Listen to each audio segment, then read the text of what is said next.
আমরা শুরুতেই স্মরণ করছি শহীদ আবু সাইদ, মুগ্ধ, ওয়াসিম, শান্ত ও আলী রায়হান সহ জুলাইয়ের সকল শহীদ, আহত, বরণকারী এবং আন্দোলন অংশগ্রহণকারী জুলাই যোদ্ধাদের, যাদের অসীম সাহস ও সীমাহীন আত্মত্যাগে রচিত হয়েছে মুক্তির নব ইতিহাস। দেশ হয়েছে স্বৈরাচার মুক্ত, জনগণ ফিরে পেয়েছে মুক্ত স্বাধীন পরিবেশ। আমরা শহীদদের শাহাদাতের সর্বোচ্চ মর্যাদা কামনা করছি। আহত ও পঙ্গুত্ব বরণকারীদের আশু সুস্থতার জন্য মহান আল্লাহর দরবারে দোয়া করছি। প্রিয় উপস্থিতি, আধিপত্যবাদী ভারতের প্রেসক্রিপশনে 2009 সালে পাতাম নির্বাচনের মাধ্যমে ক্ষমতায় এসে ফ্যাসিস্ট আওয়ামী লীগ গণহত্যা, লুটপাট, দুর্নীতি, নারী নির্যাতন, অর্থ পাচার, সামাজিক বিভাজন সৃষ্টি ও নাগরিকদের মৌলিক অধিকার হরণের মাধ্যমে একদলীয় শাসন কায়েম করে দেশকে অকার্যকর রাষ্ট্রে পরিণত করেছিল। ক্ষমতা দীর্ঘস্থায়ী করতে মেধা ও যোগ্যতার পরিবর্তে দলীয় আনুগত্যকে প্রাধান্য দিয়ে সাংবিধানিক প্রতিষ্ঠান, বিচার ব্যবস্থা, গণমাধ্যম ও প্রশাসনকে দলীয়করণ করে দেশে চূড়ান্তভাবে ফ্যাসিবাদ প্রতিষ্ঠা করেছিল।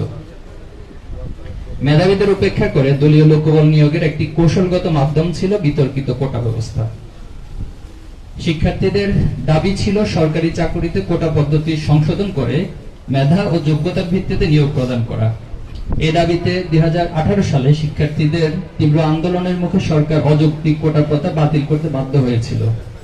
কিন্তু 2024-এর ডামি নির্বাচনের মাধ্যমে ক্ষমতা দখলের করে সেই কোটা ব্যবস্থার পুনর্বহালের জন্য নানা ধরনের টালবাহানা ও কূটকৌশলের আশ্রয় নেয় খুনি শেখ হাসিনার সরকার।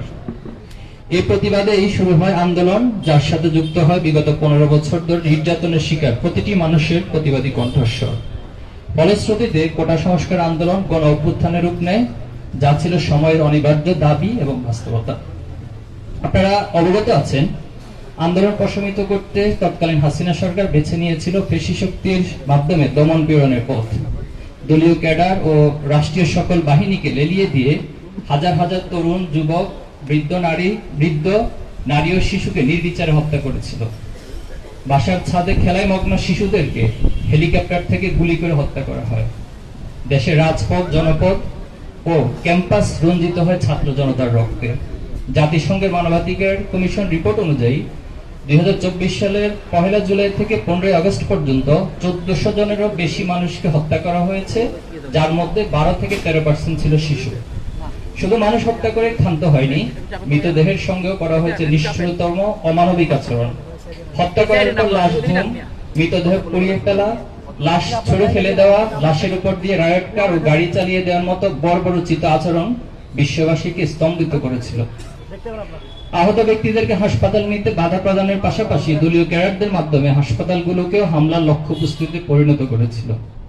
সারা দেশে 200 সহস্রাধিক লাশ ও হাজারো মানুষের রক্তের পরও ফ্যাসিস্ট সরকার ভেবেছিল আন্দোলন প্রত্যাহার করে স্বৈরাচারের বশ্যতা মেনে নিয়ে সবাই ঘরে ফিরে যাবে। কিন্তু বাংলাদেশের ছাত্র জনতা প্রমাণ করেছিল গুলি করে, হত্যা করে বিপ্লবীদের দমন করা যায় না। জুলাই আন্দোলন কোন একক দলের বা গোষ্ঠীর ছিল না, এটি ছিল ঐক্যবদ্ধ বাংলাদেশের প্রতিচ্ছবি। ধর্ম, বর্ণ, পেশা নির্বিশেষে প্রতিটি মানুষের 5 আগস্ট পরবর্তী সময় থেকে আজ অব্দি ছাত্র শিবির ধারাবাহিকভাবে জুলাই অভ্যুত্থানকে কেন্দ্র করে নানাবিধ অর্থবহ কর্মসূচি পালন করে আসছে।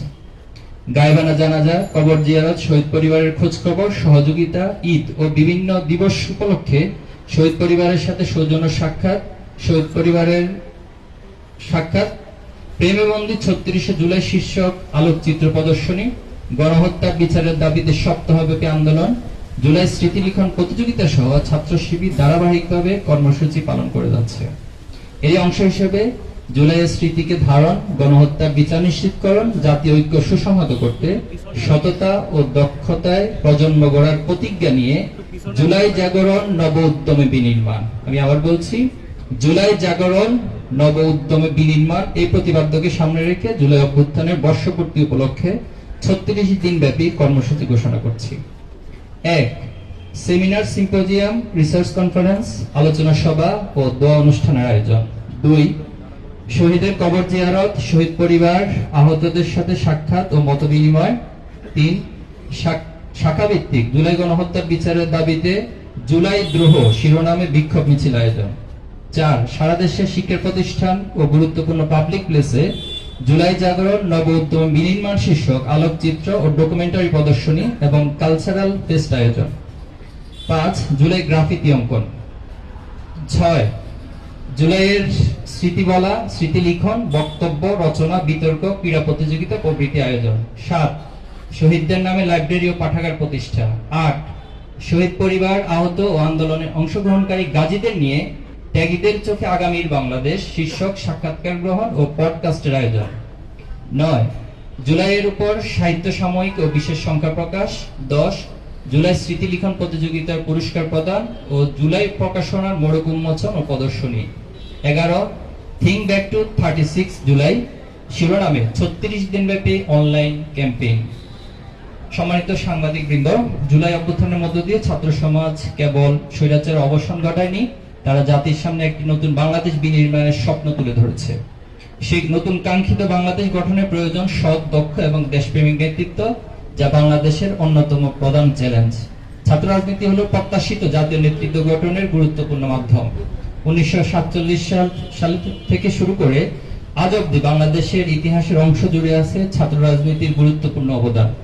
দেশ ও জাতি গঠনের জন্য সবার আগে প্রয়োজন শিক্ষা ব্যবস্থা ও ছাত্র রাজনীতির সংস্কার।